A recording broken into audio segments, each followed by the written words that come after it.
Hello friends, good morning to all of you. कैसे हो आप सभी लोग? तो नवरात्रि शुरू हो गए हैं। आज है दूसरा नवरात्रा, 23 सितंबर 2025। तो शुरू करते हैं करंट अफेयर्स की क्लास।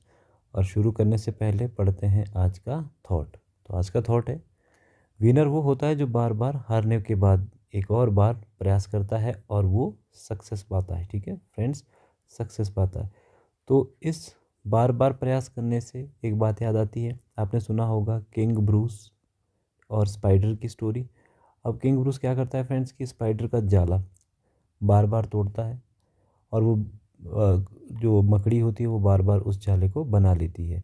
तो राजा उससे क्या सीखता है? राजा ब्रूस सीखता है कि एक छोटी सी मकड़ी इतने असफल प्रयास के बाद फिर से सफल होने की कोशिश करती है, तो मैं तो एक इंसान हूँ, ह्यूमन बीइंग हूँ, तो क्यों ना मैं कोशिश करूँ। तो उसके बाद किंग ब्रूस ने अपने जितने भी विरोधी देश थे उसके ऊपर आक्रमण किया और उनको सभी को जीता। तो आपने भी जीत के लिए बार बार हारना है और उस हारने के बाद एक बार उठना ज़रूर है, क्योंकि मंजिल सामने ही खड़ी होती है। तो चलिए शुरू करते हैं इस थॉट के साथ। आज का पहला प्रश्न है, T20 अंतर्राष्ट्रीय क्रिकेट में 100 विकेट लेने वाले पहले भारतीय खिलाड़ी कौन बने हैं? इंपॉर्टेंट करें इसको क्योंकि नया प्रश्न है। तो राइट आंसर रहेगा ऑप्शन बी, अर्शदीप सिंह। ठीक है फ्रेंड्स, अर्शदीप सिंह अभी क्या हुआ है, हाल ही में 100 विकेट्स लिए हैं T20 इंटरनेशनल क्रिकेट में। बात करते हैं स्पॉन्सर की। ठीक है, स्पॉन्सर की, तो स्पॉन्सरशिप किसे मिली है इंडियन क्रिकेट टीम की? राइट आंसर है अपोलो टायर। ठीक है फ्रेंड्स, अपोलो टायर्स। तो अभी हाल ही में अपोलो टायर्स ने राइट्स खरीदे हैं स्पॉन्सरशिप के इंडियन क्रिकेट टीम को। चलिए अगला देखते हैं। अगला प्रश्न है, केंद्रीय चुनाव आयोग। ठीक है, केंद्रीय चुनाव आयोग ने कितने राजनीतिक दलों को अप्रमाणित घोषित किया है? ठीक है, जो इलेक्शन कमीशन ऑफ इंडिया है, इलेक्शन कमीशन ऑफ इंडिया, ठीक है, इलेक्शन कमीशन ऑफ इंडिया ने हाल ही में कितने राजनीतिक दलों को अप्रमाणित किया है और उनको सूची से बाहर कर दिया है? ठीक है फ्रेंड्स, तो इलेक्शन कमीशन ने 474 ऐसे राजनीतिक दलों को अप्रमाणित घोषित किया है। या तो उनके पास क्या नहीं है, या तो उनके पास फंडिंग का डिटेल्स नहीं है कि उनकी जो पार्टी को है वो कौन फंडिंग कर रहा है, ठीक है, या वो असंवैधानिक तरीके से रजिस्टर है, तो उनको हाल ही में इन्होंने बाहर किया है। ठीक है, प्रश्न आता है कि भारत का मुख्य चुनाव आयुक्त कौन है? मुख्य चुनाव आयुक्त, तो फ्रेंड्स कौन है? उनका नाम है ज्ञानेश कुमार। ठीक है, क्या नाम है? ज्ञानेश कुमार। ये हमने पहले भी पढ़ा है। अगर आपसे पूछते हैं कि भारत का पहला मुख्य चुनाव आयुक्त कौन थे, तो राइट आंसर है सुकुमार सेन। ठीक है फ्रेंड्स, क्या है? सुकुमार सेन। तो ये इम्पोर्टेंट आपने देख लेना है। चलिए आगे चलते हैं अगले प्रश्न की तरफ को। अगला प्रश्न है, अंतर्राष्ट्रीय शांति दिवस कब मनाया जाता है? फ्रेंड्स, अंतर्राष्ट्रीय शांति दिवस कब मनाया जाता है? ठीक है, तो इसका राइट आंसर रहेगा 21 सितंबर। ठीक है, 21 सितंबर को क्या मनाया जाता है? अंतर्राष्ट्रीय शांति दिवस। तो इसको इम्पोर्टेंट करना है, इंटरनेशनल पीस डे, दुनिया भर में शांति और आदर्शों को मजबूत करने के और हिंसा को रोकने के लिए, ठीक है, शांति दिवस मनाया जाता है। ये देखिए फ्रेंड्स, ये है पिजन। अगर आपसे पूछा जाए कि कबूतर किसका प्रतीक है, तो कबूतर प्रतीक है शांति का। ठीक है, आपने देखा होगा कि कबूतर उड़ाए जाते हैं तो वो शांति का प्रतीक होता है। चलिए अगला प्रश्न देखते हैं। इसी के साथ 1 मई को अंतर्राष्ट्रीय श्रमिक दिवस, 5 जून को पर्यावरण दिवस, 21 जून को अंतर्राष्ट्रीय योग दिवस, 4 मार्च को अंतर्राष्ट्रीय महिला दिवस, 8 सितंबर को अंतर्राष्ट्रीय साक्षरता दिवस, 21 सितंबर को अंतर्राष्ट्रीय शांति दिवस, 1 दिसंबर को विश्व एड्स डे, 10 दिसंबर को मानव अधिकार दिवस, ठीक है, human right day, human right day, 14 नवंबर को विश्व मधुमेह दिवस, ठीक है, 14 नवंबर को फ्रेंड्स चिल्ड्रंस डे भी मनाते हैं, चिल्ड्रंस डे, क्यों? क्योंकि उस दिन नेहरू जी का बर्थडे था। और 7 अप्रैल को विश्व स्वास्थ्य दिवस। ठीक है, प्रश्न आता है कि WHO का हेडक्वार्टर कहाँ है? कमेंट बॉक्स पे ज़रूर बताएं। चलिए आगे देखते हैं। अगला है, H1B वीज़ा का संबंध किस देश से है जिन्होंने हाल ही में भारतीयों पर अतिरिक्त वार्षिक शुल्क लगाने की घोषणा की है? ठीक है, अगर भारत का कोई बच्चा वहाँ जा रहा है, पढ़ाई करता है, तो उस देश ने अतिरिक्त वार्षिक शुल्क लगाने की घोषणा की है फ्रेंड्स। तो राइट आंसर है ऑप्शन डी, अमेरिका। ठीक है, अमेरिका के जो राष्ट्रपति है वो है ट्रंप। तो ट्रंप ने वैसे भी भारत के ऊपर 50% क्या लगा है, टैरिफ्स लगाए। अब वो क्या कह रहा है कि हम वार्षिक जो एनुअल फीस है, ठीक है, स्टूडेंट्स के लिए एनुअल फीस है, उसमें क्या करेंगे, इंक्रीमेंट करेंगे, यानी कि उसको बढ़ा दिया जाएगा। तो ये इंपॉर्टेंट करना, ठीक है। अगर अब बात करते हैं पासपोर्ट की, हेनले पासपोर्ट इंडेक्स 2025 भारत का आधिकारिक रैंक था 80वां और 2024 में था 85वां। अगर पासपोर्ट पूछे जाए कि सबसे स्ट्रॉन्ग पासपोर्ट किस देश का है, तो दैट आंसर इज सिंगापुर, ठीक है फ्रेंड्स, सिंगापुर। तो ये इंपॉर्टेंट है। चलिए आगे देखते हैं। यूनाइटेड स्टेट्स ऑफ अमेरिका, ठीक है, वहाँ पर क्या है, राष्ट्रपति, ठीक है, वहाँ पर क्या है, राष्ट्रपति, यानी कि राष्ट्रपति बनता है, अमेरिका में प्रधानमंत्री नहीं बनता है। राजधानी है इसकी वॉशिंगटन डीसी। डीसी का आपसे पूछा जाए, डिस्ट्रिक्ट ऑफ कोलंबिया, ठीक है फ्रेंड्स, डीसी, जो ये वॉशिंगटन के साथ डीसी लगा होता है, full form is District of Columbia. सबसे बड़ा शहर न्यूयॉर्क सिटी, ये यूएनओ का भी हेडक्वार्टर है, ठीक है, न्यूयॉर्क, ठीक। करेंसी है अमेरिकी डॉलर। राष्ट्रीय पक्षी है बर्ड ईगल, ठीक है, बर्ड ईगल। राष्ट्रीय पशु बाइसन। राष्ट्रीय खेल बेसबॉल, ये इंपॉर्टेंट करें, ठीक है। फिर एक प्रश्न आता है कि अमेरिका में कुल कितने राज्य हैं, तो राज्य कितने हैं, 50। सबसे अधिक जनसंख्या वाला राज्य कैलिफोर्निया, ठीक है, कौन सा है, कैलिफोर्निया। स्वतंत्रता मनाई जाती है 4 जुलाई 1976 को, ठीक है। अगर पूछा जाए कि अमेरिका किससे आज़ाद हुआ, तो राइट आंसर है ब्रिटेन, ठीक है फ्रेंड्स। तो ब्रिटेन ने देखो कितने बड़े बड़े देशों के ऊपर अपना अधिकार किया था। ब्रिटेन इतना छोटा सा एक देश है, और इन्होंने पूरी दुनिया के ऊपर 50 से अधिक देशों के ऊपर अपना राज किया था। कुछ तो अभी भी हाल ही में उनसे आज़ाद हुए हैं। संयुक्त राष्ट्र का मुख्यालय न्यूयॉर्क, ठीक है, अमेरिका में। और नासा का मुख्यालय वॉशिंगटन डीसी, ठीक है। NASA national aeronautics and space agency, ये अमेरिका की स्पेस एजेंसी है, ठीक है फ्रेंड्स। अगर आपको ये वृक्ष दिख रहा होगा, ये दुनिया के सबसे लंबे वृक्ष है, सबसे लंबे वृक्ष है, ठीक है फ्रेंड्स। आपने बताना है कि ये कौन सी प्रजाति का वृक्ष है, ठीक है, ये कमेंट बॉक्स में ज़रूर बताएं, ठीक है। येलोस्टोन नेशनल पार्क, ये सबसे बड़ा और अमेरिका का सबसे पहला नेशनल पार्क है। चलिए आगे देखते हैं। अगला है, किस राज्य सरकार ने बेरोजगार ग्रेजुएट्स के लिए 1000 मासिक भत्ते देने की घोषणा की है फ्रेंड्स, ठीक है। लगता है जहाँ ये मासिक वेतन बढ़ता है वहाँ पर चुनाव आने वाले हैं, तो राइट आंसर रहेगा ऑप्शन बी, बिहार। अभी बिहार में फ्रेंड्स चुनाव है, ठीक है। तो ये नीतीश कुमार जी हैं, ठीक है, और ये अक्सर कुछ नया करते रहते हैं। तो इस बार इन्होंने क्या किया है कि जो ग्रेजुएट्स है, जिसका ग्रेजुएशन हो चुका है, 1000 रुपये मासिक भत्ते देने की घोषणा की है, ठीक है। योजना का नाम है मुख्यमंत्री स्वयं सहायता भत्ता योजना। 20 से 25 वर्ष आयु के बेरोजगार प्रति माह कितना मिलेगा, 1000 रुपये।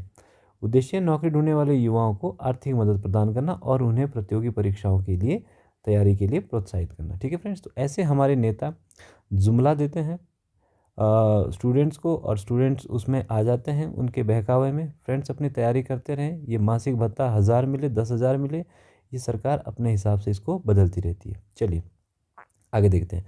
राजधानी, बिहार की राजधानी पटना। सबसे बड़ा शहर पटना। पटना किस शहर नदी के किनारे है, कौन सी नदी है फ्रेंड्स, गंगा, ठीक है, जो कि भारत की सबसे लंबी नदी है। मुख्यमंत्री नीतीश कुमार। राज्यपाल राजेंद्र विश्वनाथ। भाषाएं हिंदी, ठीक है, हिंदी भाषाएं भोजपुरी, महंगी और मैथिली, ठीक है। राष्ट्रीय नदी, ठीक है, जो वहाँ पर बहती है, गंगा है, कोसी, गंडक, सोन, अभी बात करेंगे इनके बारे में। मोर है। राष्ट्रीय फूल हमारा कमल है। राष्ट्रीय बाघ हमारा पशु बाघ है, ठीक है। लोकप्रिय त्यौहार जो बिहार में होता है, छठ पूजा, मकर संक्रांति, होली, दिवाली, ठीक है। विश्व धरोहर स्थल नालंदा विश्वविद्यालय, ठीक है फ्रेंड्स। नालंदा विश्वविद्यालय क्या कहा जाता है कि भारत का सबसे पुराना विश्वविद्यालय, ठीक है, भारत का सबसे पुराना विश्वविद्यालय। फ्रेंड्स अगर विक्रमशिला विश्वविद्यालय की बात करें तो आपने बताना है ये कहाँ पर है, ठीक है। प्रसिद्ध तीर्थ स्थल बोध गया, ठीक है, महाबोधि मंदिर। बोध गया में क्या हुआ था, ज्ञान की प्राप्ति, ठीक है, ज्ञान प्राप्ति किसको हुई थी, भगवान बुद्ध को। राष्ट्रीय खेल भारत का कौन सा है, हॉकी, ठीक है फ्रेंड्स। तो ये है गंगा का नदी तंत्र। अब देखिए कि पटना है, पटना कहाँ पर है, बिहार की राजधानी, ठीक है, किस नदी के किनारे है, गंगा नदी के किनारे। तो गंगा निकलती कहाँ से, ये गंगोत्री होती हुई, ठीक है। और प्रयागराज में सबसे लंबी नदी मिलती है, कौन सी, यमुना। तो संगम कहा जाता है, ठीक है। तो ये है विष्णु प्रयाग, धौलीगंगा, नंद प्रयाग, नंदगिनी, कर्ण प्रयाग, पिंडारी, ठीक है, रुद्रप्रयाग, मंदाकिनी। तो ये सारी नदियाँ मिलती है अलकनंदा होते हुए, ठीक है। अब भागीरथी यहाँ मिलती है देवप्रयाग में, ठीक है। अलकनंदा और भागीरथी कहाँ मिलती है? देवप्रयाग में। अब वहाँ से आती हुई आगे रामगंगा, पीलीभीत, काली नदी, ठीक है। तो ये सारी नदियाँ नेपाल से, गंडक से आती है, गंडक है, कोसी है, ये सारी नेपाल से आती है, ठीक है। और ये महानदी है, ये एक बहुत बड़ा डेल्टा बनाती है यहाँ पे, ठीक है, फरक्का बैराज के ऊपर। तो फ्रेंड्स ये इंपॉर्टेंट था गंगा नदी का बहाव तंत्र। अगला देखिए, अगला प्रश्न है, किस देश ने फिलिस्तीन को एक राष्ट्र के तौर पर मान्यता देने की घोषणा की है? ठीक है, which country has announced recognition of the Palestine as a state? तो अभी हाल ही में, ठीक है, किसने किया ये कदम? ये कदम उठाया ब्रिटेन ने, ठीक है। तो ब्रिटेन के प्रधानमंत्री केयर स्टारमर ने खुद ये ऐलान किया है कि ये एक देश है। इसके अलावा कनाडा, ऑस्ट्रेलिया भी फिलिस्तीन को मान्यता अभी अभी दे चुके हैं, ठीक है। चलिए बात करते हैं लंदन की। तो राजधानी है लंदन, ब्रिटेन की राजधानी, सबसे बड़ा शहर लंदन, करेंसी है पाउंड, ठीक है। राष्ट्रीय फूल है गुलाब, राष्ट्रीय पशु यूनिकॉर्न, राष्ट्रीय खेल क्रिकेट। क्रिकेट का जो बर्थ प्लेस है, बर्थ प्लेस ऑफ क्रिकेट, वो कौन सा है? इंग्लैंड, ठीक है। संसद House of Commons and House of Lords, यानी कि वहाँ पर द्विसदनीय प्रणाली है, ठीक है, द्विसदनीय। और फ्रेंड्स हमने, भारत ने जो अपना आधार बनाया है कॉन्स्टिट्यूशन का, वो भी हमने ब्रिटेन से लिया है, क्योंकि ब्रिटेन ऑलरेडी हमारे ऊपर क्या कर चुके थे? राज कर चुके थे, ठीक है। नदी थेम्स नदी, तो लंदन किस नदी के किनारे? थेम्स नदी। तो फ्रेंड्स ये दिख रहा है आपको, ये एक टावर है, इस टावर का क्या नाम है और ये किस देश में है? ठीक है, क्या नाम है और ये किस देश में है, ये आपने कमेंट बॉक्स पे ज़रूर बताना है, ठीक है। चलिए अगले देखते हैं। अगला प्रश्न है, APJ Abdul Kalam science city, इसको इंपॉर्टेंट करें friends. APJ Abdul Kalam science city का अनावरण किस शहर में किया गया? एक साइंस सिटी बनाई गई है, भारत के पूर्व राष्ट्रपति, पूर्व वैज्ञानिक राष्ट्रपति और मिसाइल मैन ऑफ इंडिया के नाम पर एक साइंस सिटी बनाई जा रही है। कहाँ पर? राइट आंसर है ऑप्शन सी, पटना, ठीक है, बिहार में। बिहार में क्या है कि साइंस सिटी बनाई जा रही है अब्दुल कलाम जी के नाम पे, ठीक है फ्रेंड्स। ओके, तो ये है नीतीश कुमार जी, ये उद्घाटन कर रहे हैं, ठीक है, साइंस सिटी का। चलिए एपीजे अब्दुल कलाम, इनके बारे में बात करते हैं। पूरा नाम है अबुल पाकिर जलालुद्दीन अब्दुल कलाम, ठीक है। जन्म हुआ था रामेश्वरम, तमिलनाडु में। भाई साहब ये अखबार बेचते थे। क्या बेचते थे? अखबार। अगर कुछ करने की जज्बा हो तो छोटा और बड़ा नहीं होता, इंसान को उसके परिस्थितियाँ बड़ा बनाती है और परिस्थितियों से ही वो सीख कर बड़ा बनता है, ठीक है। मृत्यु इनकी हुई थी 2015 में, ये शिलोंग में, ठीक है। शिलोंग में क्या दे रहे थे? एक लेक्चर दे रहे थे और उसके दौरान इनका हार्ट अटैक के कारण इनकी मृत्यु हो गई, ठीक है। भारत रत्न से नवाजे गए 1997 में, ठीक है। भारत के 11वें राष्ट्रपति रहे थे। इनको मिसाइल मैन ऑफ इंडिया भी कहा जाता है, ठीक है। अग्नि नामक जो मिसाइल है, ठीक है फ्रेंड्स, अभी अग्नि 1, अग्नि 2, अग्नि 3, 4 और 5, ठीक है। तो ये इनके द्वारा विकसित किया गया एक सिस्टम है, ठीक है। विंग्स ऑफ फायर, ठीक है, इनके द्वारा लिखी गई आत्मकथा है। इग्नाइटेड माइंड और इंडिया 2020, ये एपीजे अब्दुल कलाम द्वारा लिखी गई कुछ इंपॉर्टेंट बुक्स है। फ्रेंड्स कहते हैं कि जब इनका राष्ट्रपति पद का कार्यकाल पूरा हो गया था तो इनके पास क्या था? एक बैग था, 2 जोड़ी जूते थे और 2 जोड़ी कपड़े के थे और थी लगभग 21,000 बुक्स, ठीक है। 21,000 किताबें थी इनके पास और कुछ नहीं था इनके पास, ठीक है। अगर इनका बैंक बैलेंस देखें तो ये मैक्सिमम चीज़ें अपनी दान कर देते थे। और कहा जाता है कि अब्दुल कलाम जी कहते थे कि मैं रोज़ गीता पढ़ता हूँ और जब भी मैं गीता पढ़ता हूँ तो उसमें मुझे नया कुछ नज़र आता है। तो फ्रेंड्स हमारे आध्यात्म से जुड़े हुए व्यक्ति थे ये।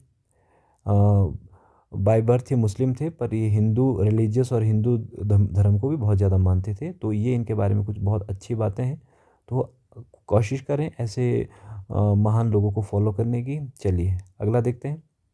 अगला प्रश्न है, अंतिम पंघाल का संबंध किस खेल से है जिन्होंने हाल ही में भारत के लिए दूसरा विश्व चैंपियनशिप पदक जीता है? ठीक है, अंतिम पंघाल, ये देखिए फ्रेंड्स, ये आप अंतिम पंघाल है, इनका संबंध किस खेल से है? ठीक है, तो राइट आंसर है ऑप्शन सी, कुश्ती, ठीक है, रेसलिंग से। फ्रेंड्स आपने बताना है कि रेसलिंग को कहाँ खेला जाता है, कहाँ खेली जाती है रेसलिंग? ठीक है, तो ये खेली जाती है एरेना में। चलिए आगे देखते हैं। प्रश्न है, नीरज घायवान निर्देशित फिल्म होम बाउंड को किस पुरस्कार की प्रविष्टि के रूप में चुना गया है? यानी कि भारत की ओर से होम बाउंड को भेजा गया है, ठीक है, एंट्री लेवल पर। नीरज घायवान ने ये मूवी बनाया है, ठीक है। अभी हाल ही में ये मूवी बाफ्टा में भी गया था। तो राइट आंसर है ऑप्शन सी। तो भारत की ओर से जो नॉमिनेटेड रहेगा ऑस्कर का लिए, राइट, उसका आंसर है होम बाउंड, ठीक है। तो होम बाउंड करके एक मूवी है, वो ऑस्कर के लिए भेजी है। अगर फ्रेंड्स बात करते हैं ऑस्कर का, तो ऑस्कर है सबसे बड़ा पुरस्कार, ठीक है, फिल्म के क्षेत्र में सबसे बड़ा पुरस्कार। तो ये ध्यान रखें आप, पूरे विश्व में ये फिल्म के क्षेत्र में, इसको नोबेल ऑफ सिनेमा भी कहा जाता है, ठीक है फ्रेंड्स, नोबेल ऑफ सिनेमा, ठीक है। तो ये ध्यान रखना है आपने, ठीक है, ये होम बाउंड है। चलिए आगे देखते हैं। आईफा भारत की सबसे प्रतिष्ठित फिल्म अवार्ड है, ठीक है। BAFTA British academy film and television पुरस्कार होम बाउंड के लिए कोई आधिकारिक घोषणा हुई है, ठीक है। ग्रैमी ग्रैमी पुरस्कार किसके लिए दिया जाता है? म्यूजिक के लिए। तो ये इसको नोबेल ऑफ म्यूजिक, ठीक है, नोबेल ऑफ म्यूजिक कौन सा है? ग्रैमी पुरस्कार। चलिए, तो फ्रेंड्स ये था हमारा आज का current affairs. Thank you. I hope आपको अच्छा लगा, आपने मोस्ट इम्पॉर्टेंट प्रश्न नोट कर लिए हैं। और फ्रेंड्स आगे शेयर ज़रूर करें, ठीक है, शेयर ज़रूर करें, ठीक है, सब्सक्राइब करें, सब्सक्राइब करते रहें साथ साथ, ठीक है, और हमें और ज़्यादा मोटिवेट करें। Thank you so much.